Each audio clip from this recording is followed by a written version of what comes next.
दोस्तों, स्वागत है आपका मेरे YouTube चैनल इंग्लिश बाबू पर। और आज मैं फिर हाजिर हूँ आपके साथ एक स्टोरी लेकर। और दोस्तों, आज जो स्टोरी मैं आपके लिए लेकर आया हूँ ये कल की स्टोरी का सेकंड पार्ट है। और ये जो कहानी है इसका टाइटल है अनवेलकम गेस्ट। और दोस्तों, ये जो कल मैंने जो कहानी पढ़ी थी कल वो पूरी नहीं हो पाई थी, तो इसका आज जो सेकंड पार्ट है वो मैं लेकर आया हूँ। और कल हमने इसको यहाँ पर छोड़ा था और आज मैं इसको यहाँ से पढ़ना शुरू करूँगा। तो मेरी आपसे रिक्वेस्ट है, यदि आप चैनल पर पहली बार आएँ या फिर आपने पिछला वीडियो नहीं देखा है तो आप जो पिछली वीडियो है उसको आप देख लीजिए ताकि आप कहानी को अच्छे से समझ सकें। तो चलिए दोस्तों, अब हम इसको पढ़ना शुरू करते हैं।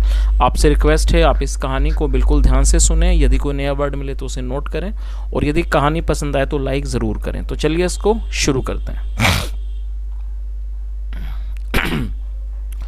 As soon as Ramu reached the gate to pick up the pup, he screamed। क्या मतलब हुआ? As soon as का मतलब होता है जैसे ही रामू रीच द गेट। दोस्तों, ये जो वाक्य है ये पास्ट इंडेफिनिट का अफर्मेटिव वाक्य है। और जब हम पास्ट इंडेफिनिट में कोई भी अफर्मेटिव का वाक्य बनाते हैं तो वहाँ वर्ब की सेकंड फॉर्म का प्रयोग किया जाता है। रीच का मतलब पहुँचना, सेकंड फॉर्म रीच्ड। तो क्या मतलब हुआ इस लाइन का? एज सुन एज मतलब जैसे ही Ramu reached the gate, Ramu gate पर पहुंचा। To pick up the pup, pick मतलब उठाना, टू पिक अप द पप मतलब कि पिल्ले को उठाने के लिए। ही स्क्रीम्ड, स्क्रीम का मतलब होता है चिल्लाना और खासकर डर से चिल्लाना। और सेकंड फॉर्म है स्क्रीम्ड, वो चिल्लाया। तो इस पूरी लाइन का क्या अर्थ हुआ? जैसे ही रामू दरवाजे पर पहुंचा पिल्ले को उठाने के लिए वह चिल्लाया। What happened? क्या हुआ? The mother came out, जो माँ थी वो बाहर आई। On the run, दौड़ते हुए वो बाहर आई। The noise woke up Vineet। दोस्तों, ये जो वाक्य है ये भी पास्ट इंडेफिनिट का अफर्मेटिव वाक्य है जहाँ वर्ब की सेकंड फॉर्म का यूज़ किया जाता है। वेक अप मतलब जगना, जगाना, सेकंड फॉर्म वोक अप। तो क्या अर्थ हुआ? द नॉइज, नॉइज का मतलब शोर। The noise woke up Vineet मतलब शोर ने विनीत को जगा दिया। He got up and came out। ये भी पास्ट का फॉर्मेटिव वाक्य है जहाँ सेकंड फॉर्म लगाई गई है। गेट अप मतलब उठना, second form got up. He got up, वह उठा। एंड केम आउट और वो बाहर आ गया। The darkness was fading away. दोस्तों, डार्कनेस का मतलब होता है अंधेरा और फेड का मतलब होता है किसी चीज़ का धीमा पड़ना, किसी चीज़ का धुलना। तो क्या अर्थ हुआ? The darkness was fading away मतलब जो अंधकार था, जो अंधेरा था, वॉज फेडिंग अवे, वो दूर हो मतलब कि वो धुंधला हो रहा था। मतलब या कह सकते हैं जो अंधेरा था वो कम हो रहा था। There was dim light of the dawn. Dawn का मतलब होता है सुबह का, जो बिल्कुल सुबह का समय होता है उसको डॉन कहा जाता है। तो क्या अर्थ हुआ? There was dim light of the dawn, और सुबह के सवेरे की बहुत ही ज़्यादा मंद, डिम लाइट मतलब कि मंद रोशनी थी सुबह की। The scene was horrible where Ramu stood. दोस्तों, ये जो वाक्य है ये सिंपल पास्ट का वाक्य है। सिंपल पास्ट का मतलब होता है जब हम पास्ट में कोई ऐसा वाक्य बनाते हैं जहाँ वॉज या वर्ब का प्रयोग हेल्पिंग वर्ब के रूप में किया जाता है, साथ में कोई नाउन या एडजेक्टिव को लेकर वाक्य बनाया जाता है। तो यहाँ पर एडजेक्टिव का प्रयोग किया गया है। हॉरिबल का मतलब था भयावह, भयानक, उसे हॉरिबल कहते हैं। तो क्या अर्थ हुआ? द सीन मतलब जो दृश्य था वॉज हॉरिबल, वो भयावह था, बहुत भयानक था। वेयर रामू स्टूड, जहाँ पर रामू खड़ा था। द मदर ऑल्सो स्क्रीम, जो माँ थी वो भी चिल्लाई। चलिए आगे देखिए।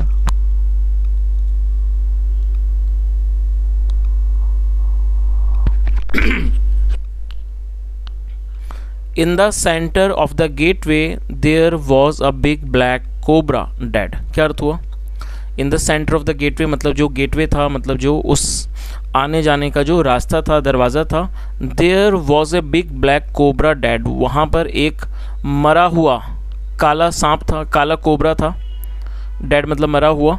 It's hood was blood soaked and the body had been badly mauled. क्या मतलब हुआ?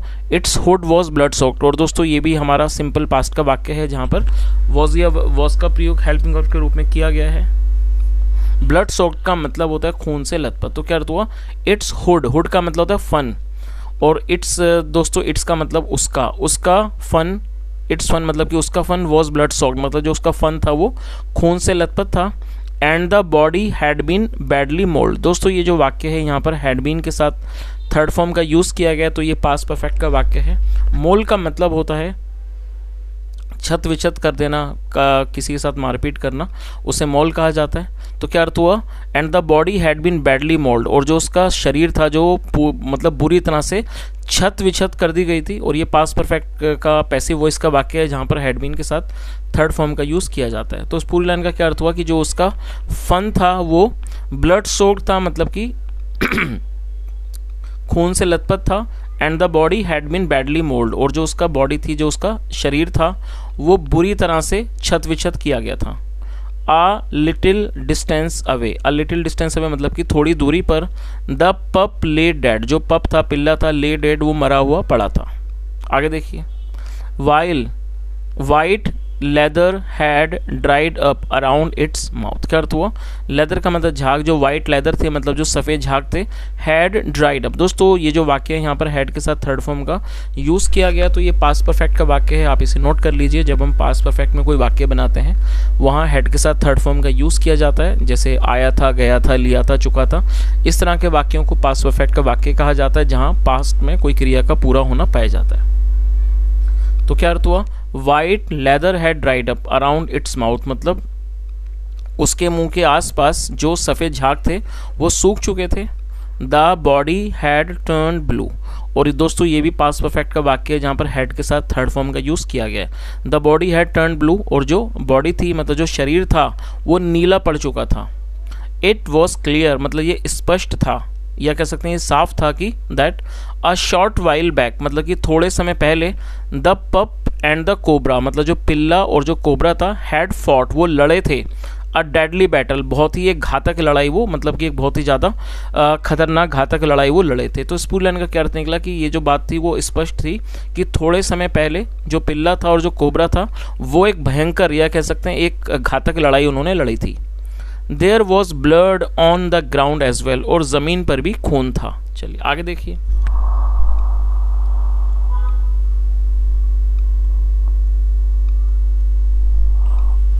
Vineet started to shiver in horror. दोस्तों शिवर का मतलब कांपना, और ये स्टार्ट मतलब शुरू करना, second form started. Vineet started to shiver in horror, जो विनीत था वो हॉरर मतलब कि डर से वो कांपने लगा। ही क्लंग टू हिज मदर, वो अपनी माँ से चिपक गया। एंड आस्क्ड, और पूछा, वॉट हैज़ हैपन्ड मदर, कि माँ क्या हुआ है। और दोस्तों ये प्रेजेंट परफेक्ट का वाक्य जहाँ पर हैज़ हैव के साथ थर्ड फॉर्म का यूज़ किया जाता है। तो उसने अपनी माँ से पूछा कि क्या हुआ है। द मदर गैस, दोस्तों गैस का मतलब होता है कि कोई भी एक अंदाज़ा लगाना। सेकंड फॉर्म गैस, जो माँ थी उन्होंने अंदाज़ा लगाया। It would have been terrible had this deadly cobra entered into our house. उन्होंने क्या कहा, it would have been terrible, ये बहुत बुरा हुआ होता यदि दिस डेडली कोबरा, यदि ये जो खतरनाक कोबरा है, एंटर्ड इनटू आवर हाउस, यदि वो हमारे घर में घुस आया होता।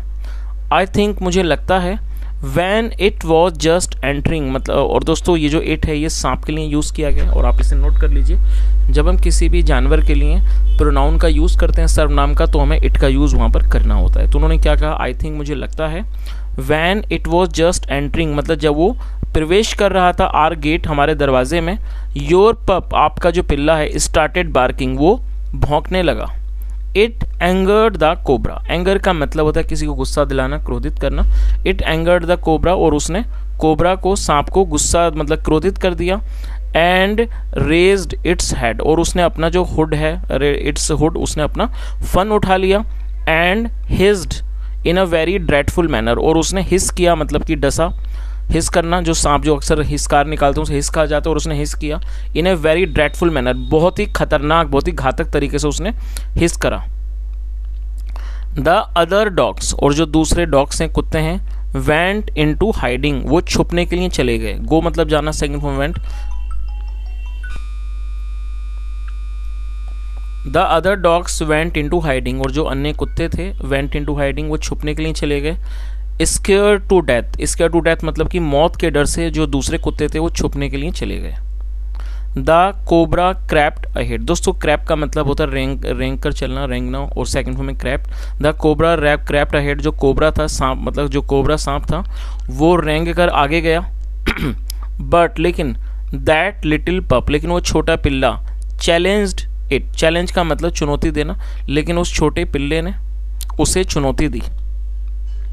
द लिटिल पप did not want us harmed because you had shaken hands with him and made friends. क्या अर्थ हुआ? The little pop did not want us harm. दोस्तों ये जो वाक्य है ये पास्ट इंडेफिनिट का नेगेटिव वाक्य है, जहाँ पर सब्जेक्ट के बाद डिड नॉट लगाया जाता है, साथ में फर्स्ट फॉर्म लगाई जाती है। तो क्या अर्थ हुआ? The little pop did not want us harmed, कि वो जो छोटा पिल्ला था वो नहीं चाहता था कि हमें हानि पहुँचे, बिकॉज क्योंकि you had shaken hands with him, क्योंकि आपने उससे हाथ मिलाया था, एंड मेड फ्रेंड्स, और उससे दोस्ती की थी। The angry cobra attacked and the pup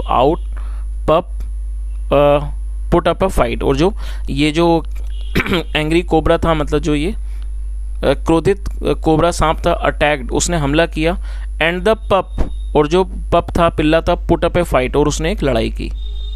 the पप bit the cobra eight many places of its body. दोस्तों ये बाइट का, बाइट मतलब काटना, और ये सेकंड फॉर्म में। तो क्या अर्थ हुआ? द पप bit the cobra eight many places of its body, मतलब जो पिल्ला था उसने कोबरा के शरीर पर कई स्थानों पर, कई जगहों पर काटा। विद ऑल हिज पावर, अपनी पूरी ताकत से। द कोबरा बिट द पप, और जो कोबरा था उसने भी पप को, पिल्ले को काटा। And injected all the poison it had, और उसने जो भी उसका सारा जो पॉइजन था, जहर था, इंजेक्ट कर दिया, मतलब उसने उसको डाल दिया उसके अंदर, जो भी उसके पास जहर था उसने उसमें उसको उसने इंजेक्ट कर दिया। इंजेक्ट करने का मतलब होता है किसी के अंदर किसी चीज़ को डाल देना। आगे देखिए, एज अ रिजल्ट, मतलब कि परिणाम स्वरूप, बोथ डाइड, दोनों की मौत हो गई। सून आफ्टर द फाइट, लड़ाई के ठीक बाद दोनों की मौत हो गई। चलिए आगे देखिए। Our unwelcome guest kept the honour of your handshake and died for its sake. क्या अर्थ हुआ? Our unwelcome guest, our unwelcome guest मतलब जो हमारा बिन बुलाया मेहमान था, केप्ट द ऑनर, उसने सम्मान रखा, ऑफ योर हैंडशेक, आपके हाथ मिलाने का उसने सम्मान रखा, एंड डाइड फॉर इट्स सेक, और वो उसके वास्ते मर गया। सेक मतलब वास्ते, एंड डाइड फॉर इट्स सेक, और वो उसके वास्ते मर गया। It did not let cobra reach अस। क्या अर्थ हुआ? और दोस्तों ये भी पास्ट इंडेफिनिट का ही नेगेटिव वाक्य है, जहाँ पर डिड नॉट के साथ फर्स्ट फॉर्म लगाई जाती है, और लेट का प्रयोग जब किया जाता है जब हम वाक्य में ये दर्शाना चाहते हैं किसी काम को होने देना या नहीं होना देना, तो वहाँ पर लेट के माध्यम से इसको दर्शाया जाता है। तो आगे क्या अर्थ हुआ इसका? It did not let cobra reach अस, मतलब उसने कोबरा सांप को, कोबरा को हमारे पास नहीं पहुँचने दिया। Vineet rushed to the dead pup, जो विनीत था वो मरे हुए पिल्ले के पास पहुंचा, मतलब जल्दी से गया। रश मतलब तेजी से पहुंचना। ही वॉज क्राइंग, वे रो रहा था। Tears were falling down from his eyes, और जो आंसू थे वो नीचे गिर रहे थे। डाउन फ्रॉम हिज आइज, वो उसकी आंखों से नीचे गिर रहे थे। बिटवीन सॉप्स, और सॉप्स का मतलब होता है धीरे धीरे सुबकना, मतलब सुबकने के बीच में से। ही वॉज मटरिंग, वो कह रहा था, मटर मतलब कुछ कहना, वो कह रहा था। गेट अप, उठो, लिटिल वन, छोटे। शेक हैंड्स, हाथ मिलाओ, shake.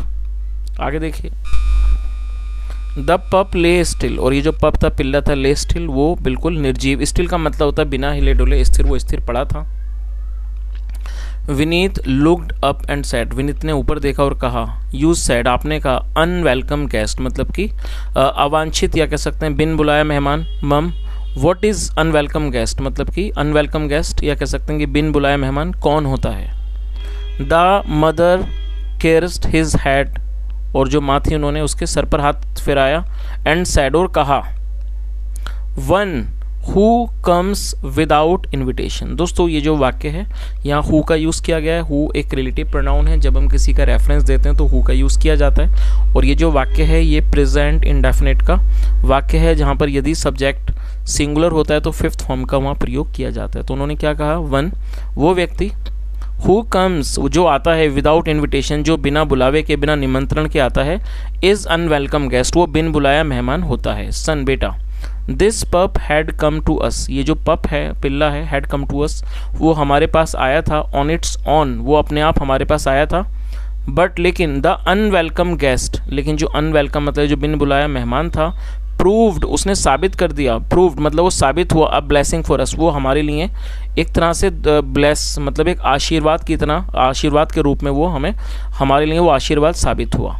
It saved our lives, उसने हमारे जीवनों को बचाया। फॉर योर हैंड शेक, आपके हाथ मिलाने के लिए, एंड पीस ऑफ रोटी, और एक रोटी के टुकड़े के लिए। इट सेक्रीफाइस्ड इट्स लाइफ, उसने अपने जीवन का बलिदान दे दिया। दोस्तों सेक्रीफाइस का मतलब होता है त्याग देना, बलिदान देना, और ये सेक्रीफाइस सेकंड फॉर्म है। तो उन्होंने आगे क्या बताया, for your hand shake and a piece of roti, मतलब आपके हाथ मिलाने से और एक रोटी के टुकड़े से। इट सेक्रीफाइड इट्स लाइफ, उसने अपने जीवन को कुर्बान कर दिया, अपने जीवन का उसने बलिदान कर दिया। Vineet kept staring at the dead pup, जो विनीत था वो उस मरे हुए पिल्ले को घूरता रहा। स्टेयर मतलब घूरना, और ये कैप्ट स्टेरिंग मतलब घूरता रहा। He was praying for some miracle, और वो प्रे कर रहा था। और दोस्तों ये जो वाक्य है ये पास्ट कॉन्टिन्यूस का वाक्य है, जहाँ पर वॉज वर्ग के साथ फोर्थ फॉर्म का यूज़ किया जाता है। प्रे मतलब प्रार्थना करना। ही वॉज प्रेइंग, वो प्रार्थना कर रहा था। फॉर सम मिरेकल, किसी मिरेकल चमत्कार के लिए। To make the pup rise, जो कि उस पप को जीवित कर दे, राइज मतलब उठा दे उस पिल्ले को। एंड पुट इट्स लिटिल पो, और वो अपना छोटा पंजा रख दे, ऑन हिज पाम, उसके हथेली पर वो अपना छोटा पंजा रख दे। The mother walked to road, जो माँ थी वो रोड की तरफ चली। ड्रैगिंग विनीत, विनीत को खींचते हुए, अलोंग साथ, एंड रिमार्क्ड, और उन्होंने कहा, टिप्पणी की, यस सन, हाँ बेटा, we should not treat all unwelcome guest with unwelcoming manner. तो उन्होंने क्या कहा, और दोस्तों देखिए यहाँ पर बहुत अच्छी लाइन कही गई है, आप इसे समझिए, बहुत ही अच्छा इसमें मैसेज है। उसके अलावा इस वाक्य में शुड का प्रयोग किया गया है। शुड का प्रयोग वाक्यों में सलाह के लिए, सलाह को दर्शाने के लिए किया जाता है। तो उन्होंने क्या कहा, we should not treat all unwelcome guest with unwelcoming manner, की मतलब हमें सभी बिन बुलाए मेहमानों के साथ बिन बुलाए तरीके से उनको ट्रीट नहीं करना चाहिए। मतलब तो इसका मतलब ये भी मतलब वो है कि यदि हम we should not treat all unwelcome guest with unwelcome manner, मतलब कि अनवेलकमिंग मैनर मतलब किसी भी बिन बुलाए मेहमान के साथ हमें उस तरह का सलूक नहीं करना चाहिए। एक अनवेलकमिंग जो सुकून होता है, सलूक होता है, उस तरह का सलूक हमें उनके साथ नहीं करना चाहिए। दोस्तों ये आज की एक छोटी सी कहानी थी। कल की जो कहानी अधूरी थी आज ये पूरी हो गई। कहानी थोड़ी सी इमोशनल कर देने वाली कहानी थी, क्योंकि जो कहानी का अंत था वो थोड़ा सा इमोशनल कर देने वाला था। मुझे भी पढ़ने के बाद मैं थोड़ा सा इमोशनल हो गया। यदि आपको कहानी अच्छी लगी हो, मेरा पढ़ाने का प्रयास अच्छा लगा हो, तो आपसे रिक्वेस्ट, आप इस वीडियो को ज़रूर लाइक करें, शेयर करें, चैनल को भी सब्सक्राइब करें, और यदि कहानी के बारे में आपको कुछ कहना हो तो कमेंट में ज़रूर बताएं। और आप मुझे ज़रूर बताएं आपको ये कहानी कैसी लगी। सुनने के लिए thank you so much. Have a nice day and bye.